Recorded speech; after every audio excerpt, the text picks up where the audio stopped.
अभी सवेरे से मैं इनबॉक्स में और तमाम सारे कमेंट्स में लोगों से भिड़ा पड़ा हूँ। बस बेफिजूल में कोई मतलब मैंने जो इस बात पर मैंने बहुत तगड़ी देखो भाई, मुझे बोलने का हक है। हम स्वतंत्र देश, आजाद देश के नागरिक हैं।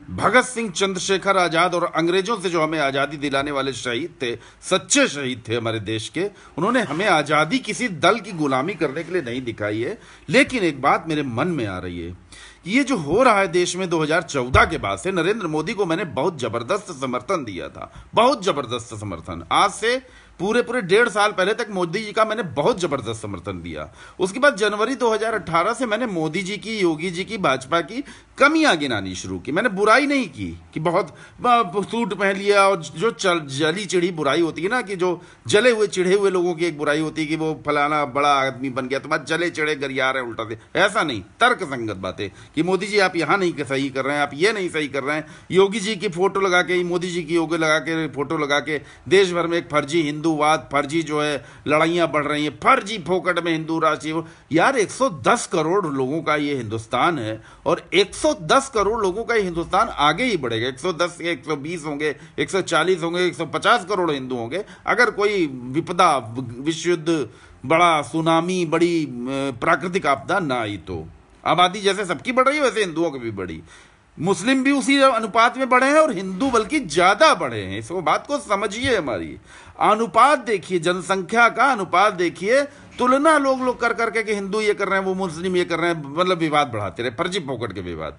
हमें क्या समझ में आया कि कोई भी सरकार हो या कोई भी परिवार हो, परिवार होता है, घर होता है, संयुक्त परिवार है। दादा कमा रहे हैं, दादा की कमाई कहीं मोटी है, फिर लड़के 3 ठो कमा रहे हैं, तीनों लड़कों के अपने अपने अलग अलग परिवार हैं, तीनों की अलग अलग गृहस्थियां हैं, तीनों के अलग अलग किचन है, अलग में। ऐसे ऐसे बहुत बड़े बड़े घर हैं। लखनऊ में चले जाइए, गोमती नगर, इंदिरा नगर, सब तरफ बड़े बड़े घर, बड़े बड़े बंगले लोगों ने बनवाए हैं, बड़े बड़े नौकरशाहों ने बनवाए हैं, जिसमें उनके 2 बच्चों की 2 बहुएं, 2 बेटे, सास, सब साथ में रहते हैं, और सबके अलग अलग किचन है, या कहीं एक संयुक्त किचन है। तरीके से काम होता है, अनुशासन बनाया जाता है, परिवार में मिलजुल के रहा जाता है। लड़ाई झगड़े भी परिवार में होते हैं, भाई भाई से, पिता पुत्र से, माँ बेटे से, माँ बेटी से, बेटी माँ का, ननद देवर का, ननद नंदोई का, देवर का, सबका आपस में कुछ ना कुछ होता रहता है। इसी तरह हमारा देश है, विविधताओं से भरा हुआ एक देश, एक परिवार है ये हमारा।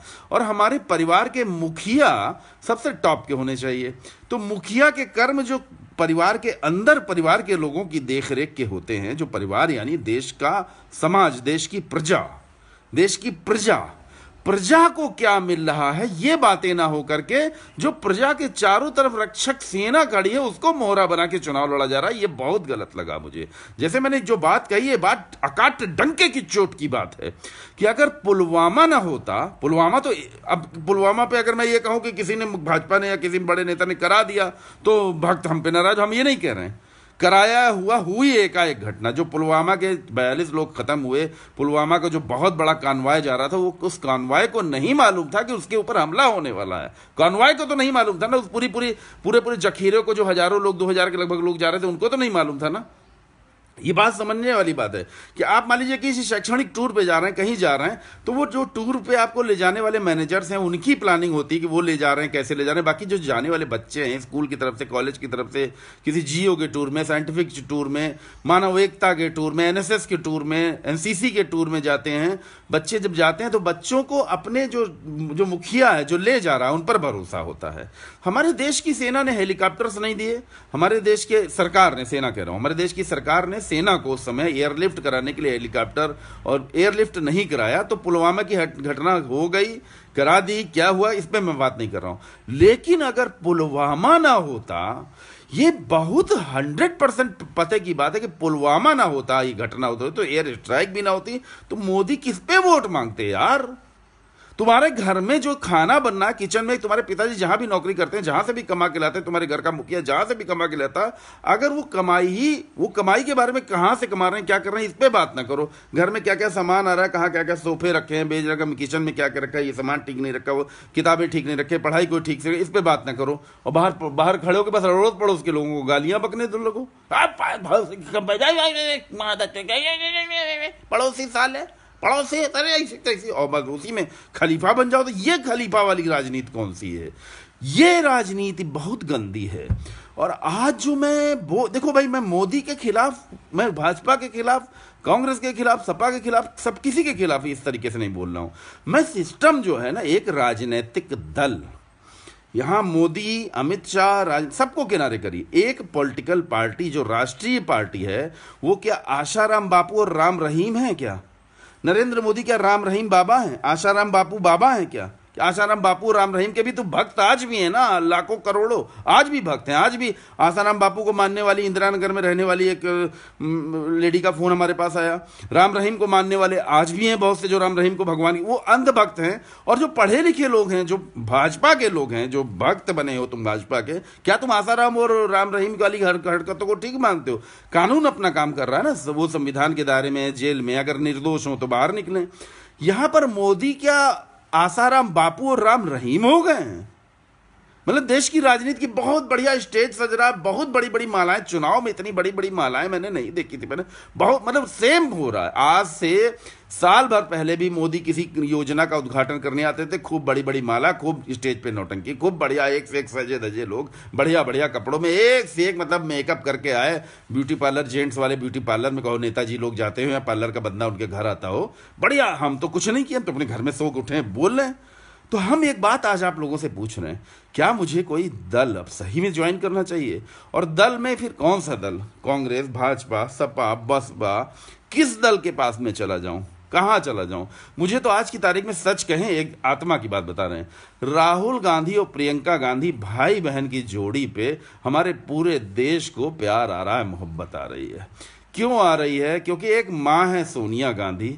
सोनिया गांधी ने राजीव गांधी से मोहब्बत की, ये किया, वो किया। कोई नेता साला दूध का धुला नहीं है, कोई दूध का धुला नहीं। सब पे आरोप हैं, सब पे आरोप हैं, सब पे मुकदमे हैं, सब जेल गए, सब जेल रहे हैं, चाहे अमित शाह हो, चाहे सब पे हैं। राफेल मोदी पे लग रहे थे तो बोफोर्स वो बोल रहे हैं, तो अगस्ता वो बोल रहे हैं, सभी एक जैसे हैं, कोई किसी से कमजोर नहीं। खाली अखिलेश यादव पर कोई सरकारी राजस्व का बड़ा घोटाले का आरोप नहीं, खाली टोटी टोटी वाली बात की जाती है कि जब मकान खाली किया तो टोटी चोरी वाली। बाकी अखिलेश यादव अभी तक साफ सुथरे दिख रहे हैं।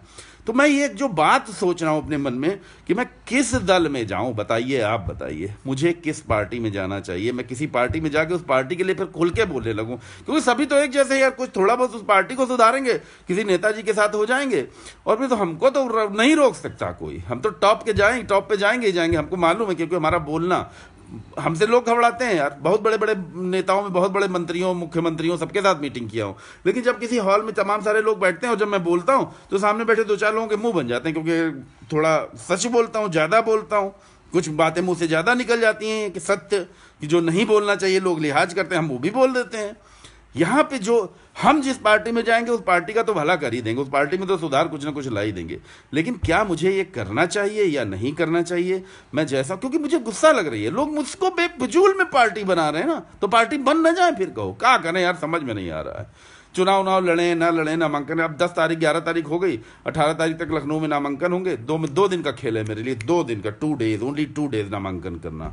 2 डेज में मतलब 1 दिन लगेगा, पूरा नोटिस वोटिस सब हमारा लगभग क्लियर ही है। थोड़ा बहुत जो पैसा इधर उधर का मान लो नहीं जमा हुआ 2-4-6 महीने का, वो भी जमा कर देंगे, एक्स्ट्रा जाके फटाक से ले लेंगे। सब अधिकारियों से हम ले लेते हैं 2 मिनट में। हम क्या करें, हमारी समझ में नहीं आ रहा है, क्योंकि या तो हम अपना बोलना बंद कर दें, मन ये कर रहा है कि या तो बोलना एकदम बंद कर दे, ना बोलें अभी चुनाव तक, क्योंकि किसी को फायदा पहुंचा रहा हूं तो कहीं किसी को नुकसान पहुंचा रहा हूं, कहीं कोई भक्त है, कहीं तो कोई चमचा है, कोई सब उल्टा सीधा मेरे ऊपर चढ़ बैठते हैं बेफिजूल में, कि जैसे कि यार हम अपने देश की बात कर रहे हैं, देश के सिस्टम की, संविधान की बात कर रहे हैं। हम ये कह रहे हैं कि सरकार कोई भी आएगी 5 साल के लिए आएगी, लेकिन हम आप नागरिक हमेशा रहेंगे। तो नागरिक के जो अधिकार हैं उस पर बात करिए, देश के अंदर की बात करिए। सेना ने जो पुलवामा ना होता तो क्या मोदी किस पर वोट मांगते? पुलवामा की घटना तो अभी ये सब सारी घटनाएं 2 महीने के अंदर की है ना, सब कुछ 2 महीने के, 2 महीने की बात क्यों कर रहे हैं आप? 5 साल की बात क्यों नहीं कर रहे हैं? ये बड़ी गंभीर बात है कि आप 2 महीने की घटनाओं की बात क्यों कर रहे हैं, आप पूरे 5 साल की बात क्यों नहीं कर रहे हैं कि आपने 4 साल पहले ये किया, 3 साल पहले ये किया, ये बातें आप क्यों नहीं कर रहे हैं? और इसके लिए मैं बहुत असमंजस में हूं। मतलब समझिए मेरी दशा, समझिए कि ढेरों हजारों लाखों फॉलोवर, ढेर सारे, घर से बाहर निकलता हूं, हर जगह मेरी पूछ हो रही है, लेकिन मैं एकदम सिकुड़ा हुआ, एकदम सिकुड़ा सिमटा चुपचाप बैठा, बस खाली फेसबुक पे बोल रहा हूं। फेसबुक से बाहर निकल के किसी पार्टी के पास जाऊं ना जाऊं, क्या करूं क्या ना करूं? प्लीज दोस्तों, प्लीज प्लीज, आज तक मैंने आपसे कुछ इस तरीके की राय इस अंदाज में नहीं पूछी है।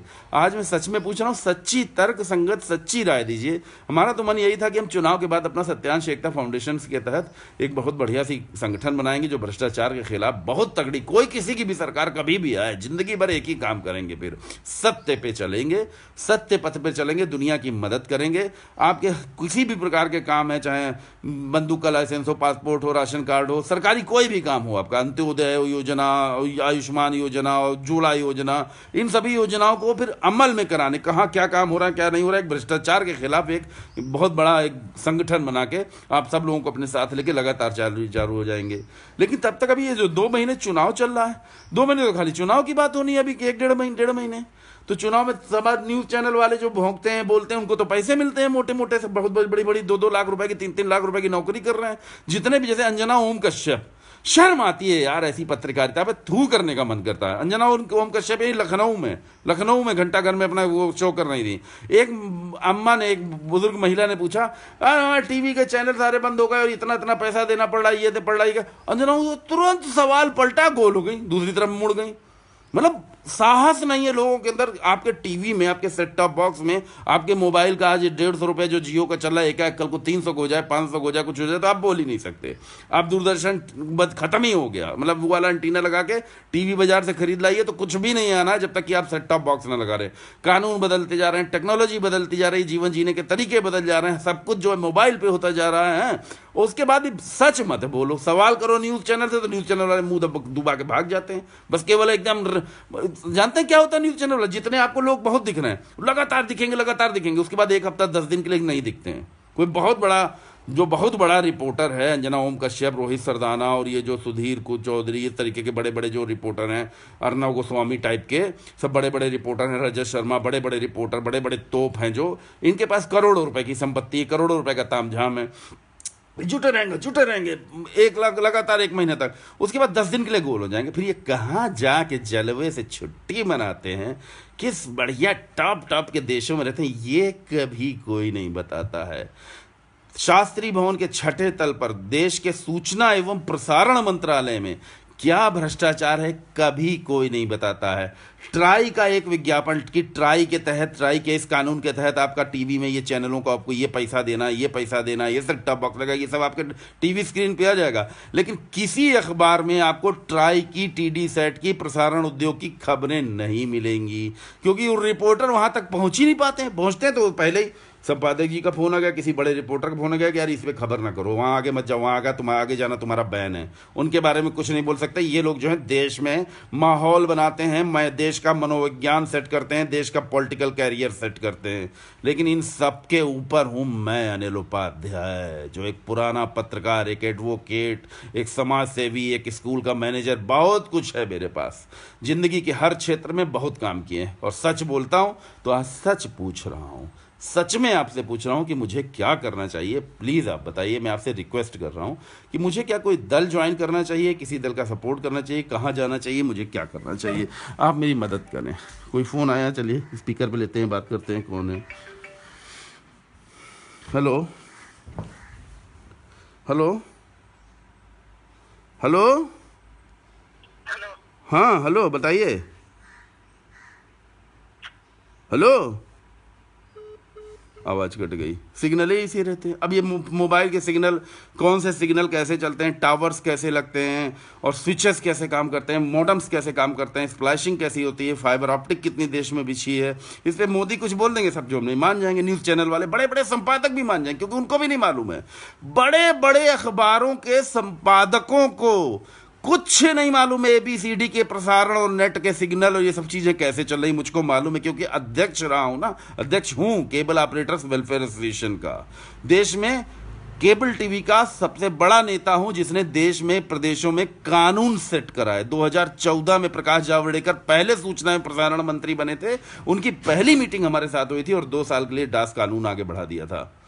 तो दोस्तों, अब आपको बताना है कि हमें क्या करना है, राय दीजिए प्लीज प्लीज प्लीज। आपका कुछ कहना हमारे लिए बहुत अच्छा होगा। धन्यवाद।